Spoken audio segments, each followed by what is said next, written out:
length before in my presentation. So then let me start.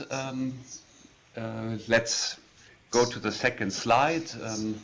What is green public procurement? I suppose you have already heard different definitions of it this morning. The one we're using in the European Commission is a process whereby public authorities seek to procure goods, services and works with a reduced environmental impact throughout their life cycle when compared to goods, services and works with the same primary function that would otherwise be procured. Next slide then, please. Here you see the GPP benefits, but I'm sure you already heard that before, at least from Vienna, who is practicing GPP successfully for years now, and you will hear more about it from Peter from Sweden afterwards. So what is very important is that GPP is not an isolated piece of policy, but it's actually about policy coherence. If you go to the next slide, called Achieving Different Objectives at a Time. So you must bear in mind that there are overall policy goals, and public procurement is one possibility to achieve these goals. So for example, a lot of countries all countries in the EU have CO2 reduction targets, a lot of cities as well. And if you buy, for example, renewables, you can help achieving these targets, although renewable electricity might be more expensive than conventional electricity, but it might be cheaper to go for this option than to take other measures to reduce CO2 emissions. And moreover, we have targets in the EU on renewable production, so this can help very much if the public authorities are in this as well. Another problem that we're having in the EU is air pollution. In a lot of cities, the values for clean air are not being respected at the moment. And so if you think about buying transport, buying buses, for example, it might be a good idea to go for green buses in order to achieve these overall targets. So next slide. So why don't we do it all? What are the obstacles to GPP? And these are the obstacles that we've identified before we made our first big policy document on this issue in 2008, our communication, Public Procurement for a Better Environment. There's a lack of political support. Green products are perceived to be more costly. There's a lack of knowledge how to verify green criteria. Many procurers don't know about the benefits of green products. There's a lack of legal expertise. I don't want to hide that it's a bit more complicated to make green procurement, so you need procurement professionals. People must be trained in this field. This was also lacking. And there was a limited established environmental, there were a limited amount of established environmental criteria for products and services. So the Commission is giving support to overcome these obstacles, as you surely have already heard from my colleagues this morning from the DG Internal Market. The Commission is not imposing green public procurement. It gives the opportunity to public authorities to go green, and this is the support we're giving here from the Director General of the Environment. In our communication from 2008, we have set out a political target of achieving 50% of tendering procedures to be green by the year 2010. We committed to developing common green criteria for main priority services and product groups.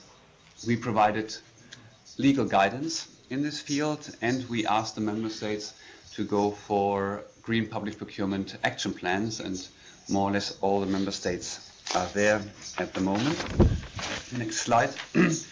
Please, green public procurement is voluntary with some exceptions. I don't know how much this has been covered already before, so in principle it's just an invitation for public authorities to go green, but not an obligation.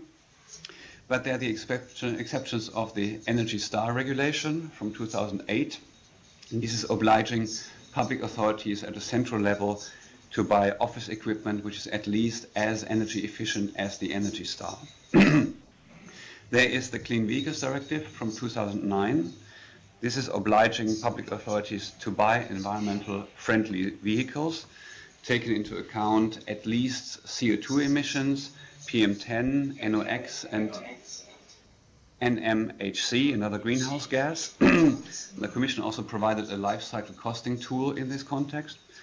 And very new is the obligation from the Energy Efficiency Directive. It was just adopted 2 months ago, which is obliging public authorities to buy energy efficient buildings and equipment with the highest energy efficiency class. It's not a very tough obligation because member states have the possibility to deviate from these obligations if there are problems with the value for money in this and cost effectiveness and technical suitability. So what are the reasons for the Commission to help public authorities to do green public procurement? These are mainly 3 reasons. First of all, we want to help public authorities green the public expenditure because, as you have heard this morning, almost 20% of the GDP in Europe is public spending. So if this is green, there's a big potential to do something which is favorable for the environment. We also want to harmonize the way that green public procurement is being done in Europe because there are a lot of different approaches, different definitions what is green throughout Europe, which is sometimes also a bit complicated for businesses who have to apply different, conform to different green criteria in different countries. And we also want to foster green technologies in order to bring them more to the market. When you then go to the next slide where you have these 10 different boxes, these 10 boxes are showing the different categories of environmental performing products on the market. So this is the picture of the EU product policy. The product with the number 1 is the worst performing product, while the product 10 is the best one. And we are having different instruments to address this in Europe. We have the EU Eco-label, which is addressing the best 10% of the market, so at the very top of the boxes. We have eco-design. This is taking out the worst products from the market. It's at the very lowest end of this list. We have the Energy Labeling Directive, which is giving the consumer some indications what is a good product and tries to lead producers also to produce more energy efficient products. And then you have EU GPP, which you see on the right-hand side, to stimulate market for better products, ensuring adequate competition. The bracket there is going more or less from product number 6 to product number 10. This is a very rough estimate. What we just try to indicate with this is that when we are producing green public procurement guidance, we are not necessarily aiming at the best products on the market, because we have to think about the realities of public procurement, that it's very important that you are having competition in this, that a public authority, when it's publishing a tender, can be sure that it's not only getting 1 or even 0 offers, because this is a very bad situation for the public authority. So we want to assure sufficient competition in this field so that also the prices cannot be dictated by 1 or 2 suppliers. Next slide, 18 plus EU GPP criteria. In 2008 we have published the first criteria for guidance for public authorities throughout Europe. They are translated into all EU languages. And you can see it covers a wide variety of products and services and works. The most important ones, construction, but also electricity, office IT equipment, many things that are normally bought by public authorities and where there is a possibility to influence the market. there are new things to be developed. Other criteria have to be updated regularly. All these product groups have specifics. All of them have some problems, and we are working hard on developing good criteria for them in a stakeholder process that I will outline a little bit later. We also have the possibility of other players to develop GPP criteria in collaboration for us, but Peter from SEMCO will probably talk a little bit about that later in the field of medical electrical equipment. What is the choice of the product groups? Next slide, for the development of EU GPP criteria.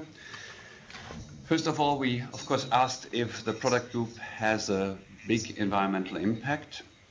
Then can this environmental impact be improved? And do public authorities purchase the product in higher quantities? Meaning, is there a possibility of public authorities to influence the market?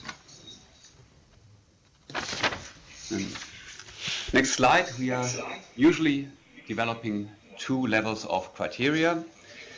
They're called core and comprehensive criteria. We could also call them light and dark green criteria. The core criteria are only addressing the key main environmental impacts that can be used with a minimum additional verification effort or cost increases, while the comprehensive criteria are for the more experienced procurers, and they might come at a slightly higher price as well. But this is not always the case, especially if you look at the question of the costs over the whole life of a product.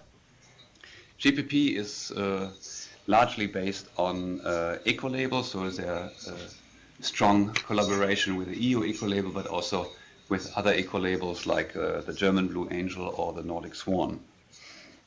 On the next slide, you see the process, how we are developing GPP criteria. I don't want to go into detail into this. I just want to underline that it's a process with a lot of stakeholder involvement. We try to develop it together with the eco-label criteria, because the science why a product has environmental impacts and should be greened is more or less the same for consumer products and for products bought by the public sector. However, we have also experienced that there are large differences when it comes to what product groups are interesting for public authorities and which ones are important for the consumer. For example, we're working now on criteria for GPP for roads, which is of course not very interesting for consumers, while the eco-label is working on sanitary products, which are not bought that much by public authorities. The main steps for developing the criteria is first the definition of the scope of the product group. Next slide. The detection of the main environmental impacts. The first set of criteria are drafted, then checked with stakeholders from industries, NGOs, and member states. We are trying to make sure that in this process that the criteria are formulated in a way that they can be understood by procurers and that they can be understood by suppliers. And it's very important that you have a good verification method in it, because not all procurers are specialists in green purchasing, so they must have standards in place or references that makes it easy for them to see, okay, this product is complying with the green criteria that we have set out. Next slide. How much GPP is being done in the EU? It's very difficult to answer these questions because unfortunately there are no official statistics on this. As you have maybe heard this morning in the context of the reform on public procurement, there are some stipulations that are going for a better reporting from the member states to the Commission in general on public procurement, but there is no specific approach how to report on green public procurement. This is also linked with the fact that member states already feel that they have to report a lot to Brussels. So we are relying pretty much on surveys that we do with procurers. In 2008 we made a study where we found in 7 member states, the most advanced member states, that the 50% target that we set had been reached for the 10 most important product and service groups. Some member states are more advanced than the average of the EU, than these 50%. The Netherlands, who are one of the forerunner countries in this field, they have made a study in 2011 which showed that they had almost 100% of sustainable public procurement. The Dutch are also including social requirements in their procurement processes. So 100% almost at national level, and at the regional level and in the local level, similar results have been achieved. So very impressive what the Netherlands are doing. The Commission made a new survey in last year to see if the 2010 target of 50% has been achieved in all member states. And it showed a mixed picture. It showed that 50% of public procurement of public authorities throughout Europe are doing some kind of green purchasing, but only 26% were fulfilling criteria that we were defining as really core green, to say, okay, this is in line with our target. So there's still a lot of work to be done also within the European Union. Next slide, influence on the member states coming from the EU. So I must say that the influence from the EU is bigger on the member states that have not done a lot of green procurement in the past, so that are new starters, while other countries, Sweden, Denmark, Netherlands, UK, they have started to do green public procurement already 20 years ago, so they did need less of support from the EU to move on. But we can say now almost all of them do have national action plans, with some exceptions. We made a public consultation in 2012 where we found out that member states often refer to EU GPP criteria in their national policies. 53% of procurers and 50% of policymakers use or recommend criteria which are the same or very similar to the EU criteria. And next slide, we also show some examples usually to say that green public procurement is working in practice, it's implemented, and it does not have to cost money, it can even save some money. And you probably have already heard a lot about the benefits from Vienna this morning. But Vienna is not the only one who is active in this. We also have the example of the furniture criteria from the UK. The UK are developing their own green purchasing criteria, and they calculated that if all public authorities in the UK were buying according to their criteria on office furniture, 40.7 million pounds could be saved throughout the UK. So there are a lot of potential there, and I'm sure that Peter will tell us more about Swedish examples afterwards. Next slide, the forerunner countries.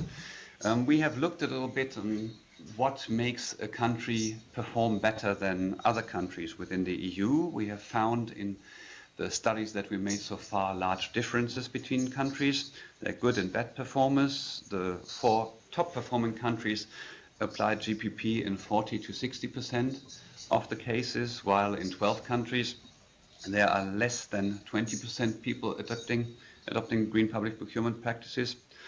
And the top performers, according to different studies, are usually Belgium, Denmark, Netherlands, Sweden, and the UK. And what are the characteristics of these countries who are forerunners?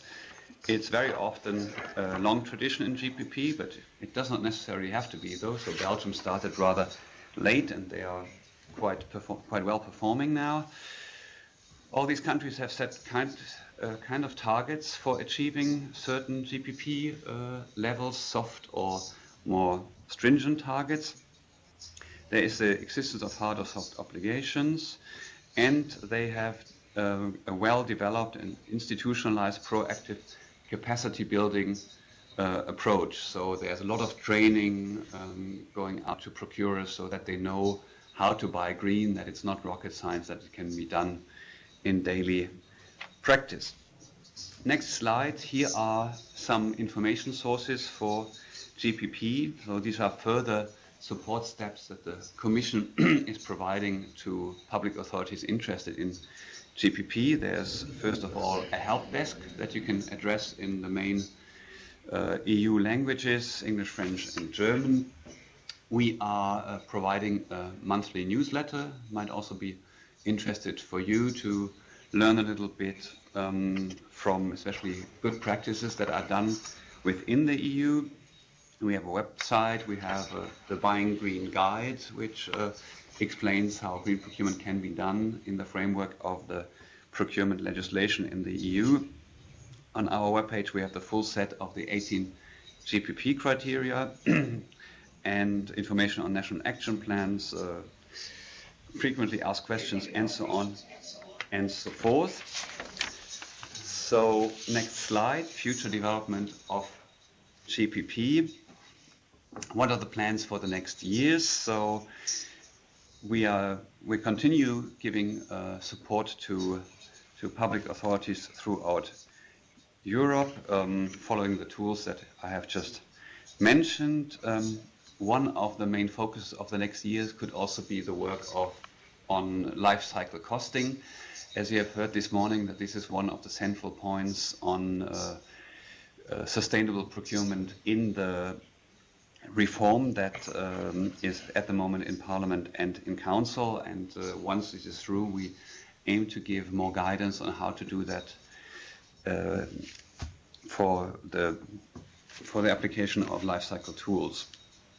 We will further develop criteria for GPP. We're having a Green Public Procurement Advisory Group, which is composed from member states, experts and stakeholders, whom we are in a constant exchange, and they are helping us to develop, to identify the product groups that we should be working on, where should we go for revisions, where should we develop new ones, which product groups could be dropped.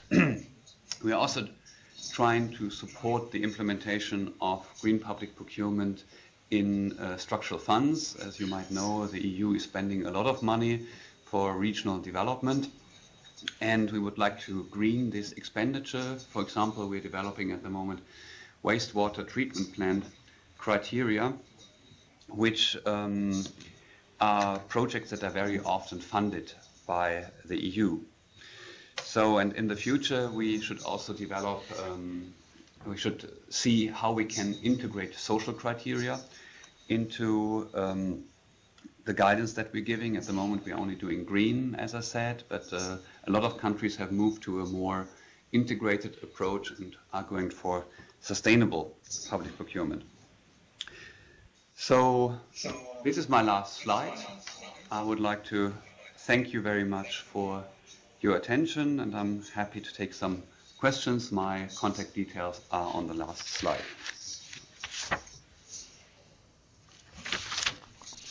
Okay.